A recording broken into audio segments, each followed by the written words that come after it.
Ladies and gentlemen, boys and girls, and children of all ages that are watching right now, today we are actually going to do something that's like a weird follow-up to a video that I shot earlier in the day, which was actually about a meeting that turned into chaos in the best way for Oakland City Council members to San Francisco, where a similar thing happened as the Board of Supervisors decided that they were going to have an outdoor meeting related to the fentanyl crisis. And of course, this meeting did not go well because, contrary to popular belief, just because you vote Democrat or vote left-wing progressive does not mean you want to live in the filth that a lot of these major metropolitan areas have become. So, the rebellion is real. To quote that Star Wars lady from that movie I didn't like, and the line that was in the trailer but not in the movie, rebellions are built on hope. Rebellions are built on hope. And I'm going to give you a dose of that hope in this video. But before we get into that, thank you so much to everybody who signed up on my website, actualjusticewarrior.com/join. Give me the money. Give me the money. Okay? And thank you to everybody who's listening on Spotify, Apple, and Google's podcasting platform. Without further ado, let's roll into the video. Also in San Francisco today, our cameras captured city crews doing a little cleanup this morning around UN Plaza.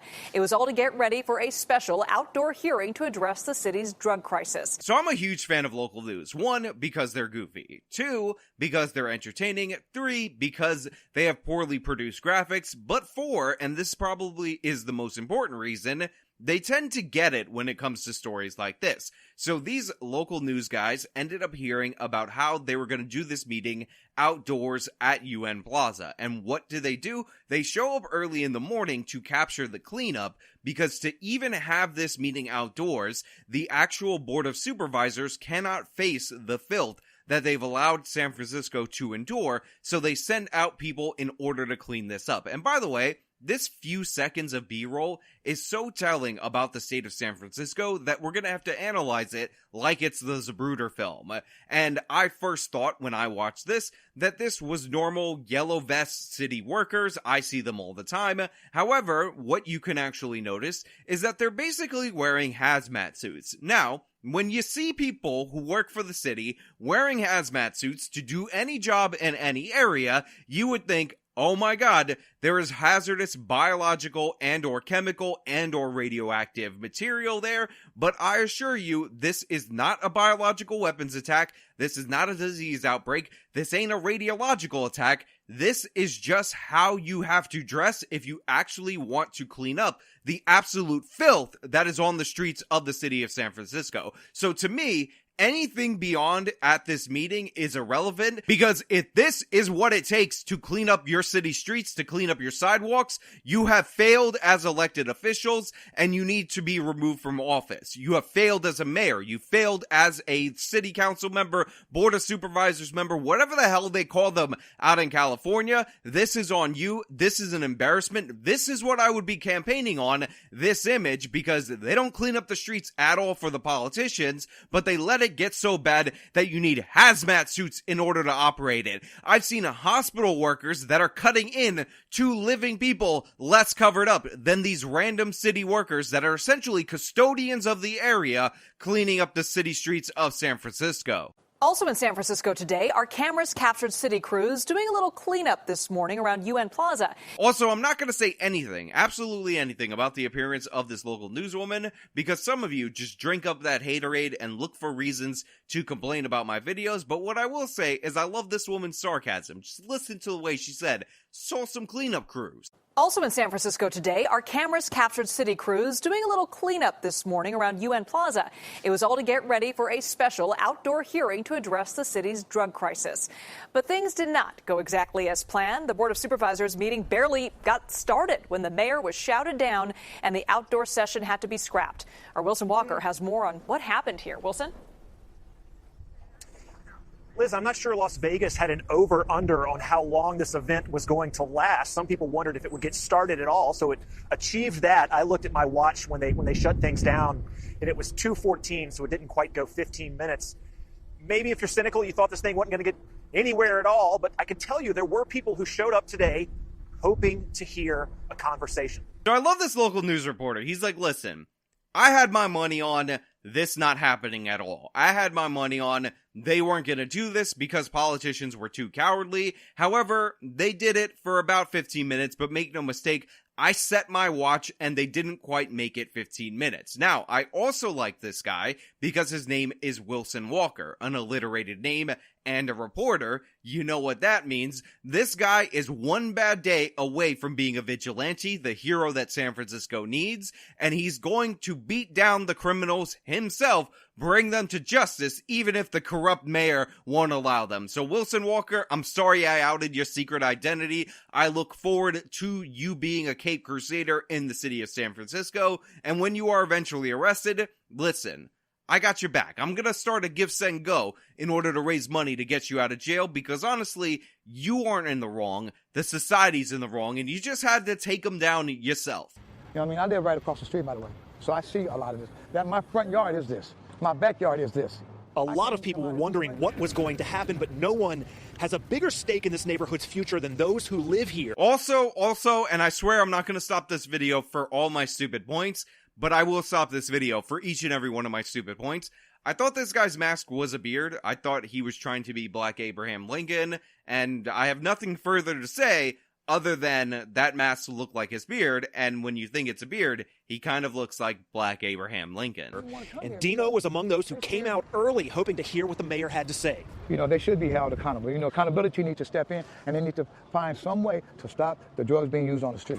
This is what I love to see, and by the way, this is an example of the bait and switch that we see from these lefty policies. For those of you who like to say, well, they voted for it. By the way, you don't get much more progressive than the city of San Francisco, but I do want to point out that they actually recalled their crazy woke district attorney, Chesa Boudin, so they're trying to move in the right direction at least a little bit. But when they were told that they were not going to use the criminal justice system to punish people addicted for drugs, most people did not think they were just going to have open-air drug markets on the street and not prosecute the violent criminals as well. A lot of people who backed criminal justice reforms did so with the best of intention. However, a lot of these politicians have insane abolish prisons ideologies, defund the police ideologies, and they're actually pro-criminal. They're actually pro-violent criminal, which is what we see these district attorneys do time and time again. I mean, remember, Chesa Boudin said that he was inspired by the fact that his father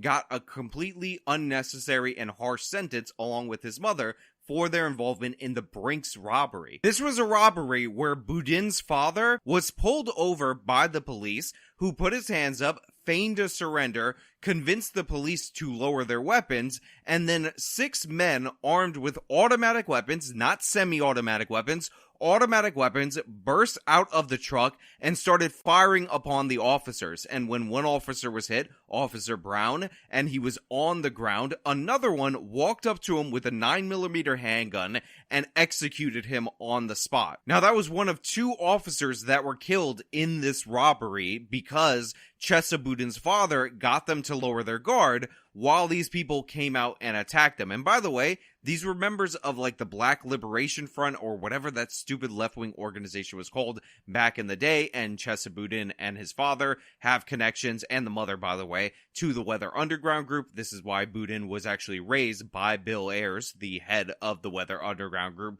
post both of his parents going to prison, and he thinks for domestic terrorism and for a robbery and for faking a surrender that led to the execution of 2 officers, they had it hard on them. And honestly, that's what pushed him into criminal justice reform. So San Francisco, maybe super progressive, maybe insanely left-wing, but they did recall and fire the guy who supported his parents in their murder of 2 police officers via ambush and an execution-style shooting of the other officers. So I guess I'm on board with that. As 2 o'clock approached, San Francisco city government poured in, but they were not alone. There were leaders from the nonprofit community, recovery advocates, effectively a who's who of people involved in the city's drug conversation, all in the very plaza that has become known as the epicenter of the city's drug crisis. So the local news just glossed over something, but I think it is incredibly crucial that you understand who was just being described to you. When they say recovery addicts and these NGOs and all of that, What we're talking about is essentially the homeless industrial complex in San Francisco. These are the people that profit off of the current policies in lieu of the police department, so they're showing up in order to artificially boost their voice, but make no mistake, they're here for their paycheck, even if they're well-meaning. The fact of the matter is, having a homeless problem not solved by law enforcement creates a perverse incentive because that's how they make their living, and obviously shifting over to these nonprofits, shifting over to these social workers has not gotten rid of the problem if you're in a place that is the known area for the open air drug market. So all of those people could mean well. I'm sure a lot of them do. A lot of rehabilitation people mean well, and I always like to say, nobody's against rehabilitation. Everybody would love if we could take somebody who was a criminal, turn them into a productive member of society. The problem is that's a lot easier said than done, and these are the people working against the citizens of San Francisco, whether wittingly or not, due to the fact that they're incentivized to address the problem in a different way than we actually need. These people need to be cleared out of the area. I'm sorry to the Ninth Circuit Court of Appeal, but you do not have a god-tier right to camp in public in the West Coast. That is somewhere, somehow in the Constitution. That is ridiculous and absurd. We need to have anti-camping ordinances. The police need to be empowered to enforce public order crimes, because what essentially happens is when you allow the environment to decay in this way,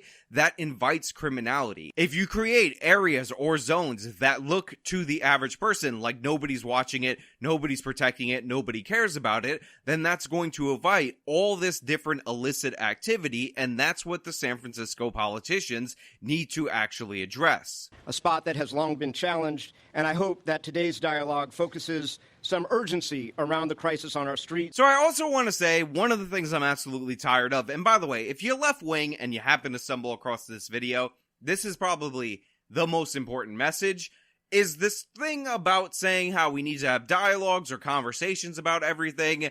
And I just hate this line of speaking because it's just nonsense speak. It's filler.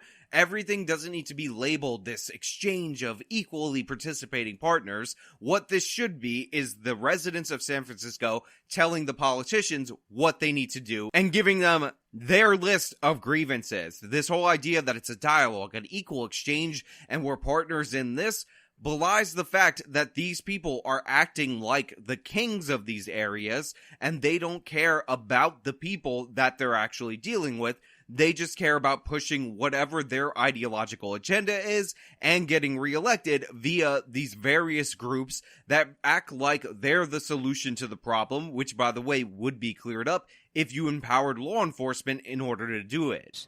And for a few moments, things did go according to plan as the mayor gave her opening remarks. I am putting everything on the line. I am doing this job without fear of losing it, because at the end of the day, when you know what it feels like to grow up in chaos, you want nothing more than change. Now, look, I'm going to be perfectly honest. London Breed, lying. She is doing this job like the way that other people get this job in San Francisco, because she believes it's a path to a better political future. Gavin Newsom, I believe, was the mayor of San Francisco, and he graduated all the way up to lieutenant governor and then governor. This is the path that they're trying to go for. Kamala Harris was the district attorney for this area. She graduated to United States senator, and then she somehow wound up on the VP ticket. So what London Breed is doing is trying to follow a similar path in California politics. She is not governing without fear. That's absolutely absurd. It will be made more apparent when they all flee from the angry people that all these people do is operate from a position of cowardice. She's been an absolutely horrible mayor, horrific mayor, hasn't done anything for the city of San Francisco, and we're actually going to see the consequences of her policies enacted in real time on the streets as she's speaking about how she's so fearless.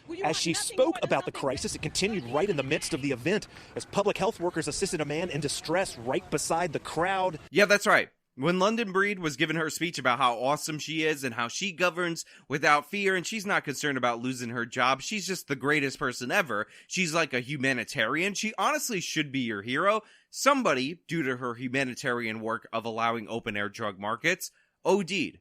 and you had some of the nonprofit workers, some of the better ones, rush in order to administer Narcan, again, in the middle of her small segment of this event that only lasted 14 minutes. If anything showed you how bad it's gotten in the city of San Francisco, that absolutely is it. And again, I just want to point out, for those of you who say, oh, well, they voted for it, blah, blah, blah, and all of that, in reality, in actuality, the opioid epidemic is also hitting rural America, conservative country, just as hard, if not more, than the city of San Francisco. The only difference is here is that they're allowing them to OD on the streets of their major plaza, but again, this is a nationwide crisis that is not being addressed in a way that I find sufficient. You need to get these people off the streets, not enable their drug addiction, and we don't really have a good solution to this anywhere in the country. It's just that most people don't put this on their front door to advertise their city and allow these people to commit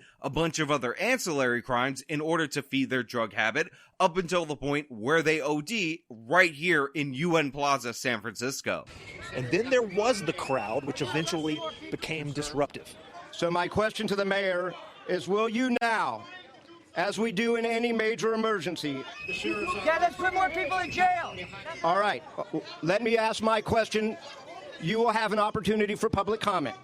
The fact is, I'm not sure, without listening to the public, that this is going to be the right forum to be able to answer your question thoroughly. Now, you can see a lot of people who are sick of this softball, nonsensical question that is put forward for London Breed. Of course, she tried to screen the questions because even though she said she's the most courageous mayor who's governing in a way where she's not concerned about re-election, she obviously didn't want to be re-embarrassed. That's why they sent the hazmat suit people out to clean up this area before they had this public comment, because she wouldn't dareth look at the horrors that she has allowed to progress in the city of San Francisco, and people start shouting out, no more drugs, there's chanting, there's this guy who I can't hear, but I wish I could hear what he was saying, and all of these people are just fed up with the nonsense, the pomp, the circumstance, all of this stuff being done in order to glorify these people, and when they're faced with criticism for just a little bit of time, just a few minutes, just a few seconds, honestly, guess what they do? Guess what courageous London Breed does? Guess what she does when she's governing like she doesn't care about losing her job? She has her boy, her little hatchet man, this little weasel right here. We will recess this meeting to the Board of Supervisors chamber. Come in and end the meeting for her because, you know, why even live up to the courage that you promised 10 minutes ago if you're the mayor of San Francisco? And as the meeting was disbanded, some real trouble started. Witnesses described someone pulling out a brick and attempting to throw it before being subdued by the crowd and eventually police. It was a chaotic conclusion to a very brief discussion about how to wind down the chaos in this part of San Francisco. Look, I'm not a doctor. I'm not a scientist. I'm not somebody who could tell you for sure that somebody is a trans just by looking at them being walked away by the police. But that person was a trans that was trying to throw the brick. If, of course, that's the reason that person is being hauled away, they did just say somebody allegedly tried to throw a brick and then show this person being arrested. So maybe, possibly, maybe that's what that person was doing. The image sequence leads me to believe that. If I'm wrong, then I disavow me being wrong, but it's my speculation based on me hearing something and then being shown an image with it in sequence. But I'm assuming this was somebody who was angry that people wanted something done due to the fact that they're a left-wing activist, because there's a lot of markers of a left-wing activist right there, including the brick throwing, which we saw during the most peaceful protests in American history post the death of George Floyd.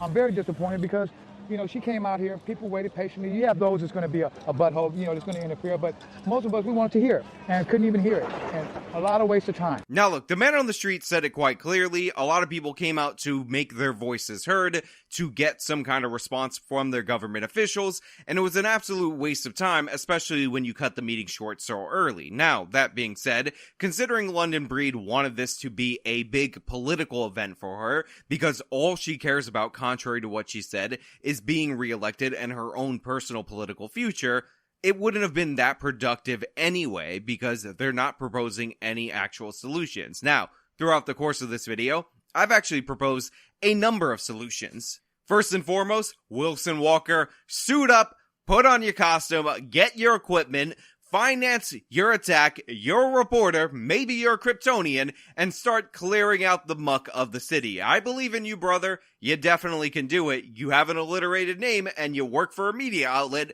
Therefore, you must be a superhero. But also, we have to change the way that we're viewing these kind of situations. You have to enforce public order crimes, because what ends up happening is, if you allow an area to decay, you end up with more criminality happening. San Francisco is not just the biggest open-air drug market in the United States of America, it's also somewhere that suffers from one of the highest rates of car break-ins in the United States of America, and that's because people know nobody is watching the metaphorical store. By the way, speaking of stores, San Francisco is also dealing with rampant surges in retail theft and businesses closing due to that. So what you're doing by allowing this blight to take over is creating a cycle that drives people into more poverty, more despair, and will ultimately lead to the creation of more addicts. Now, San Francisco, to be clear, did not create the opium crisis, but this is not the way that you deal with it. We don't have a good way to deal with it now, but we have a lot of piss poor examples, and this is definitely one of them.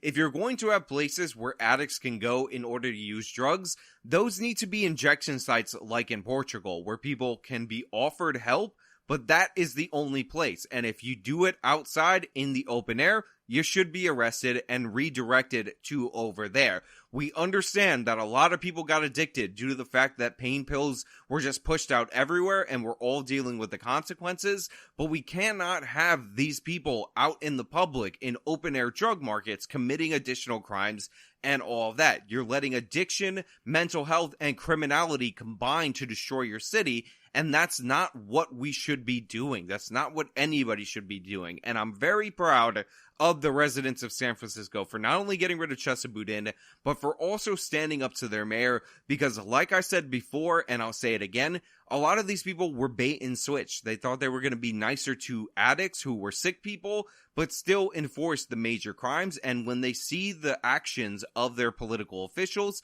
they're fighting back in the way that they know how. And remember, we got the tough on crime legislation from Democrats joining the fold. We got it from left-wing black Democrats having enough from their own constituents of the criminals in their own areas. We need to build bridges with these people so we can get better legislation, not just on a local level, not just on a state level, but on a national level. We need to go back in the direction of the 94 crime bill and away from the direction of things like the First Step Act. And yes, I did say that our soft on crime president Joe Biden was right before in 1994, and President Trump, who at least talks about law and order and is interested in law and order instinctively, signed a piece of legislation that was just no bueno in comparison. Now, of course, I'm not trying to pretend that Joe Biden is supportive of the same pieces of legislation that he would have backed in the 1990s, but I think it's important for all of you who say, well, you get what you voted for, therefore, ha ha, whenever you're victimized by criminality,